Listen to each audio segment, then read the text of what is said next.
Welcome back to the Make Each Click Count podcast, where we bring you top minds in e-commerce, digital marketing, and online growth strategies. I'm your host, Andy Splichal, the author of the Make Each Click Count book series. And today we have a special guest who's going to take us deep into the world of SEO link building.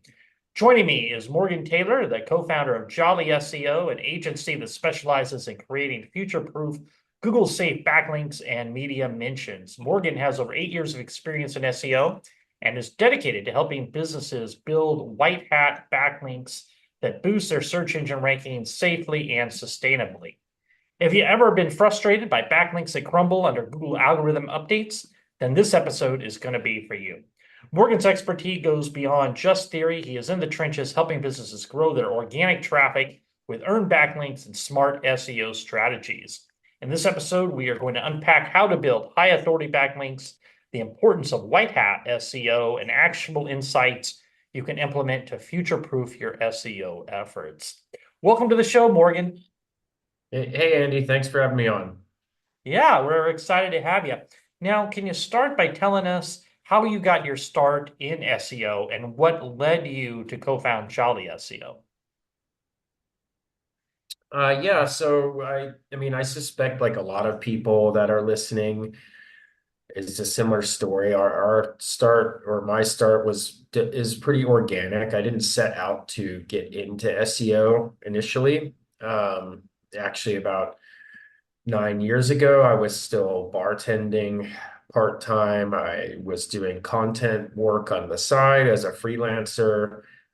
And so was Jolly's co-founder, Greg Heilers, who is my friend from high school. And so we kind of connected. We're like, hey, let's make this content thing work a little better for us. We'll start an agency. We didn't know anything about SEO at that point. We're just like people like to commission blog articles. We didn't really understand even why they were doing it in terms of like the larger SEO value, but we went into it anyways.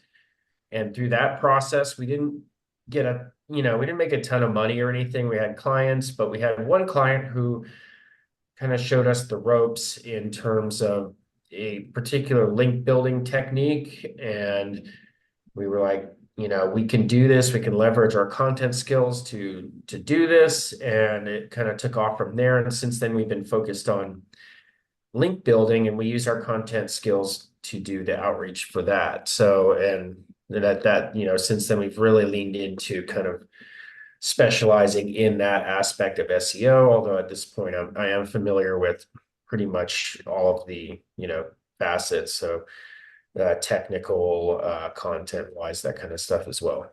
All right. I mean, there's, of course, most people know, I mean, there's different elements. There's the on-page elements, your page speed, all that goes into SEO, but link building always seems to be the most difficult piece.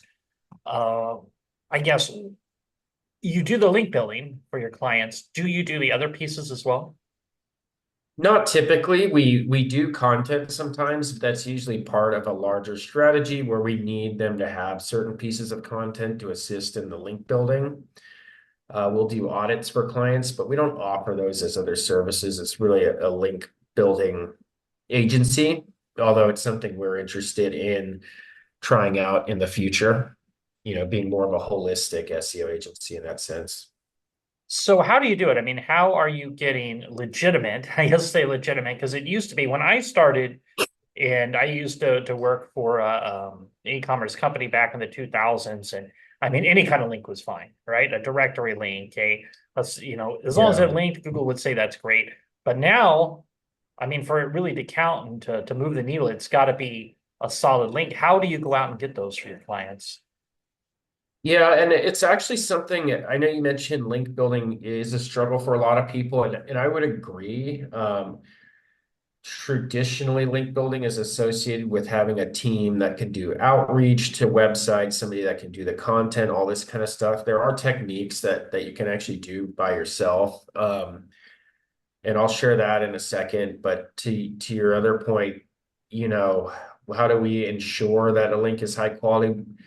Our first rule is we don't buy backlinks. So generally, if a site is offering an editorial fee or something to buy a guest post, that's already a red flag for us. We prefer to work with sites that don't make a business of selling links, that have either a business of their own, a product or something like that, that they want to sustain. They want to sustain their own SEO growth, and they're incentivized to do that. I think is something to look for if you're doing link building.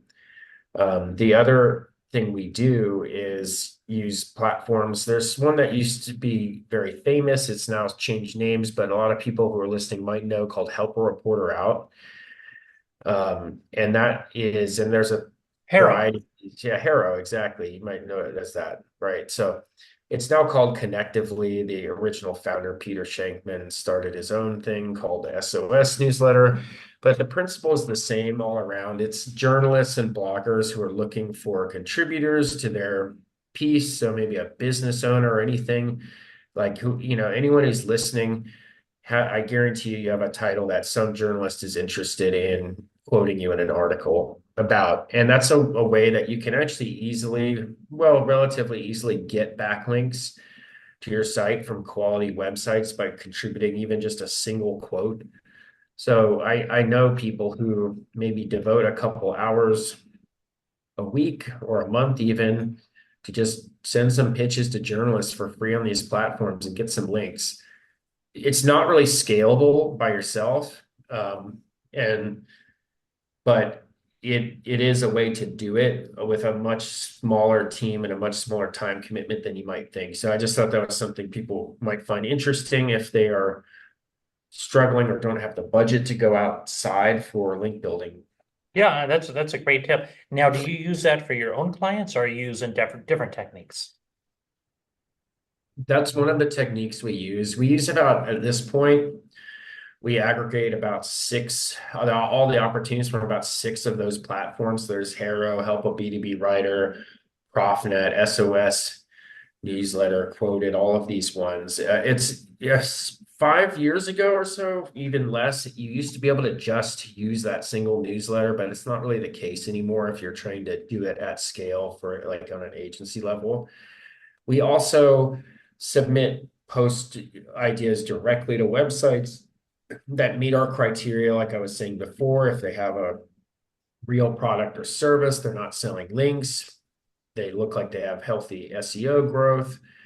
That's also what we're looking for, to directly reach out to them. So it's not just journalist replies. But we use anything that works consistently and can engage with quality websites. I know with SEO, sometimes people can get frustrated with their website. They hire an SEO agency, but it's hard to track. It's hard to track how much you're paying versus how much you're making on SEO results or your new initiatives.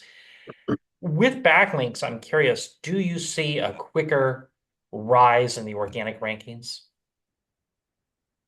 Well, I always tell people you gotta expect at least 3 to 4 months. We can see that pretty quickly especially with websites that aren't have a very well developed backlink profile. So for example, if we're working with a client that already has hundreds of thousands of backlinks and they're commissioning an order from us, we're not going to see that stark contrast of as before as after as we might with a kind of newer client or middle developed client. The place that we would see the most rapid and noticeable results is when we target specific blog posts of the clients that we're trying to rank that can really hit for a specific keyword. And then at that point, it's pretty clear what's moving the needle, right? So if you have a piece of content that's ranking for a certain keyword and it's been that way for a while, and we start building links to it, and then we see results, it's a lot easier to track that ROI, right? At that point, because what's the differentiating factor? It would be the links that we're building. Now, I went into your website and took a look at Jolly SEO, and it looks like you're offering a free backlink for new clients or just as a test. Tell us about that program? When did you start offering it, and how can you be so confident that you can get a high quality backlink right away? Yeah, I mean, that's something we're just offering consistently now. So if you sign up for us, We will give you your first backlink free. We also offer a referral program where if you send us somebody, they sign up, they can get 2 backlinks free and you'll get 2 backlinks free. So we definitely stand on our quality there. And I'll say this in terms of guarantees, if there's a website that we genuinely don't feel like we can build quality backlinks for, we'll tell them that up front. So anybody that we accept in to do this, we will be able to do it. There are certain niches that we will say no to if it's in like the murkier legal areas or things like that. But for the most part, if you have, if you're willing to have some sort of figurehead who can represent your business, if we do journalist outreach and is willing to be quoted, and your website is, in the, what I would consider the standard 99% of businesses out there, we can do a good job. So the SEO landscape, I mean, it's always evolving. And I'm curious from what you've seen from other agencies or people doing it themselves. I mean, what are some of the common backlink errors in strategy that either won't work or actually might get you penalized by Google? Yeah, I think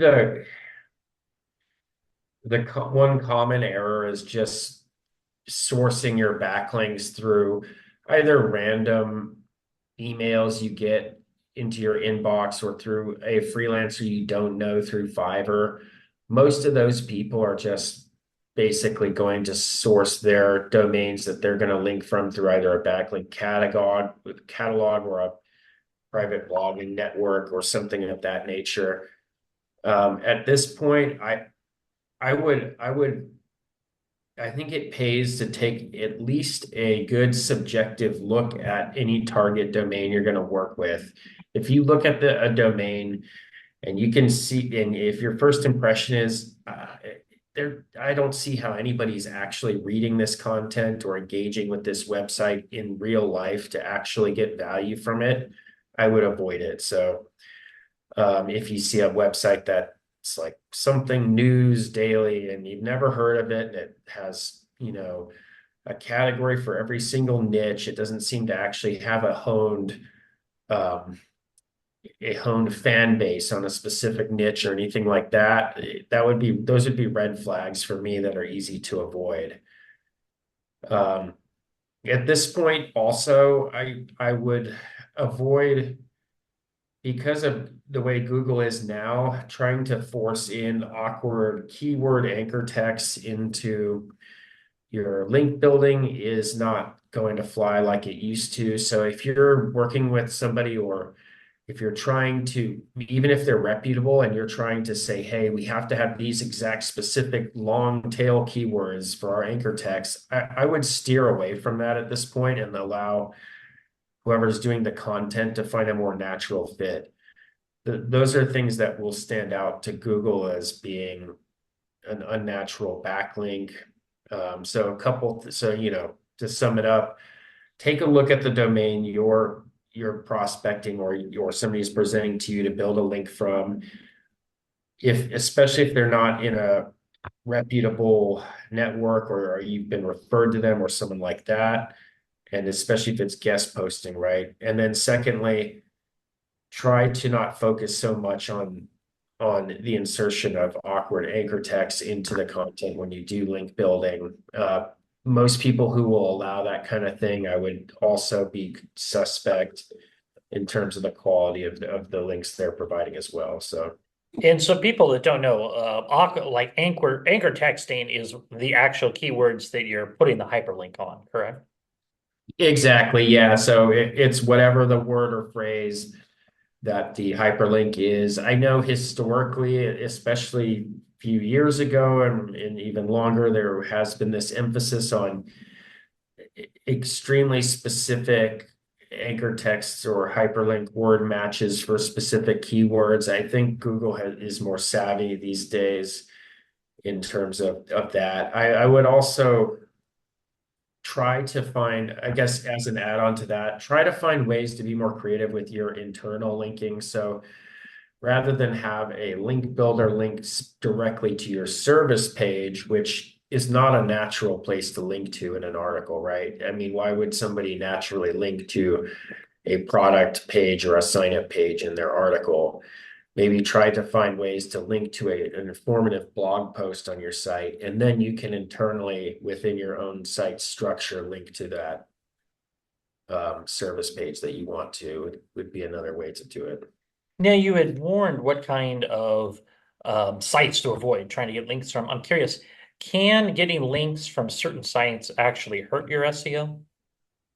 So there's a few opinions on that, and they range from yes, they can hurt your SEO to no, they won't, but you'll just be wasting your money. I don't think any of those are good things.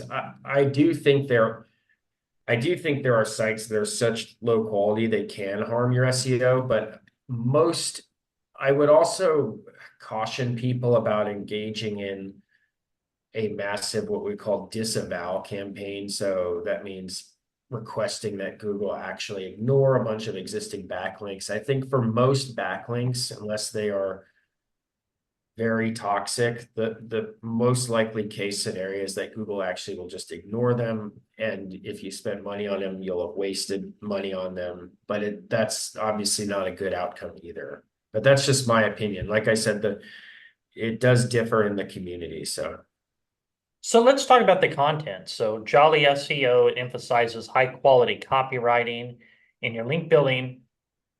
Where are you building that content? Is it in blog post? Is it on the website? I guess where and how are my questions. Yeah, so the content, it all relates to the link building work we do.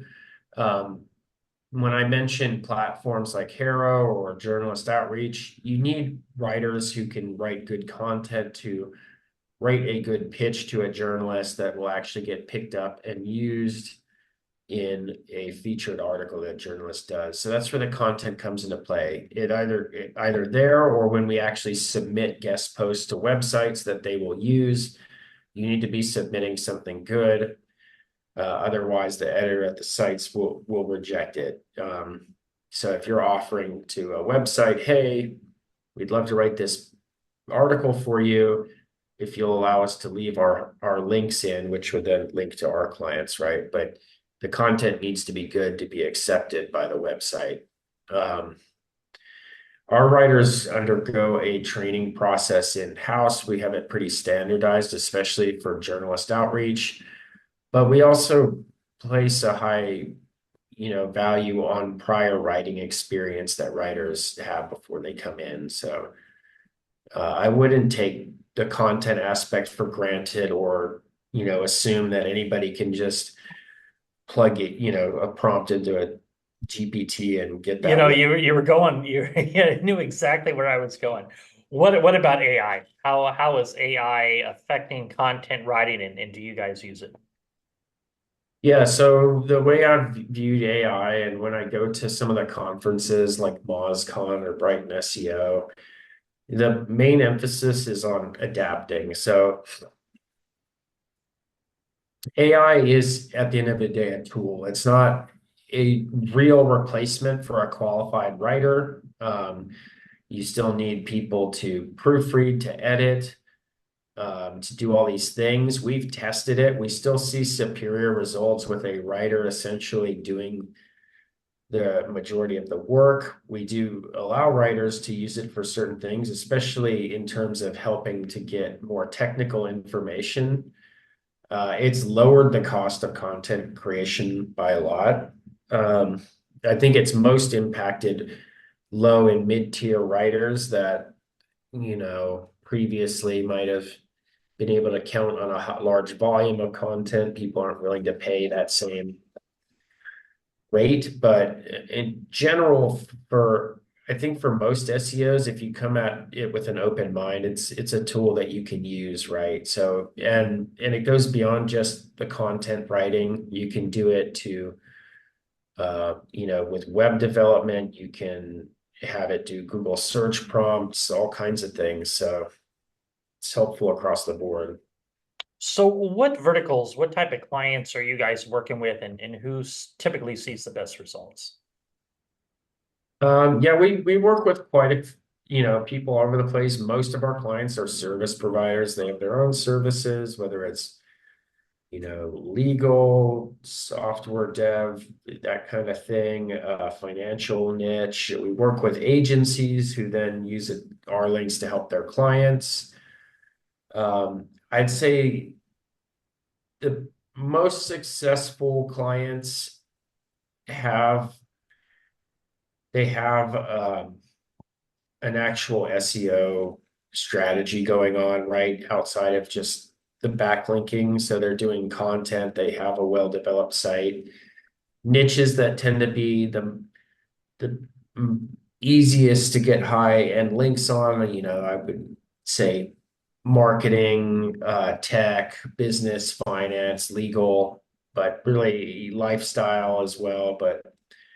And then on our end, if you have a strong figurehead, that helps out a lot, right? So if we're pitching a journalist and we can quote a CEO or somebody with really strong credentials, that helps out a lot. But in terms of actual ROI, I think clients that have a good content situation in their own website and they are, you know, have a good content calendar and all those things handled, they'll do a lot better.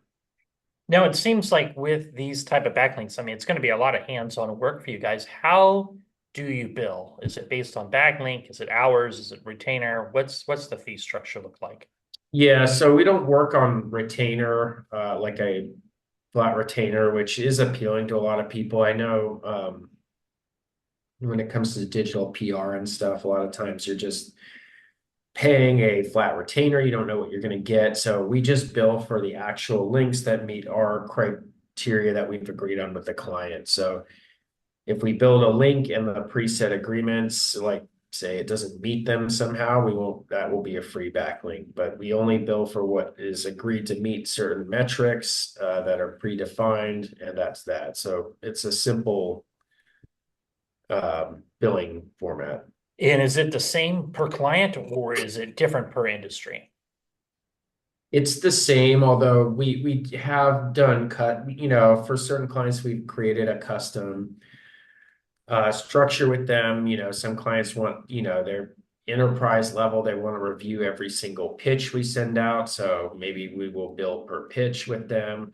We don't have it broken down by industry, although there are different quality tiers of links we promise. So we have a standard tier, a top tier, and then we have a separate price for if a client wants us to build links to their, internal blog posts and things like that.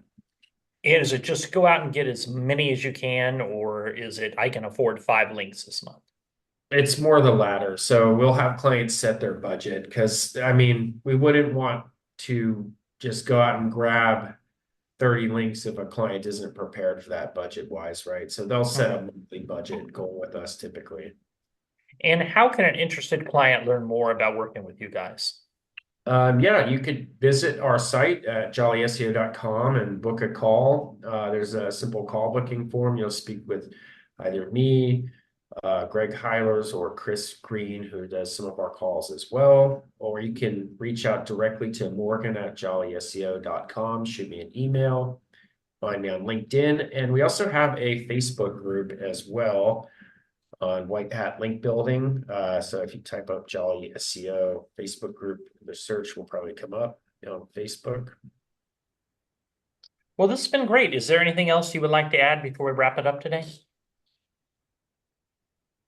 No, that's it. Again, thanks for having me on. It's been great speaking with you, Andy, and I hope your listeners got something out of this. Again, if you don't have a budget to outsource your link building, I strongly suggest giving some of these journalist outreach platforms a try. A lot of them are free, and if you actually sit down and spend a couple hours, you might have some results right off the bat, right? So I'd highly recommend giving it a try. There's courses out there. Greg has a course on it, a do it done for you thing as well. So but Yeah, that's all. it's been a long time since I used Haro. I remember it used to be that you would want to check it like first thing in the morning, early before they, to have another source. Is that still the same kind of thing, or does it matter as much anymore? I mean, I would kind of have an analogy here, right? If I was told if you're gonna go to the gym,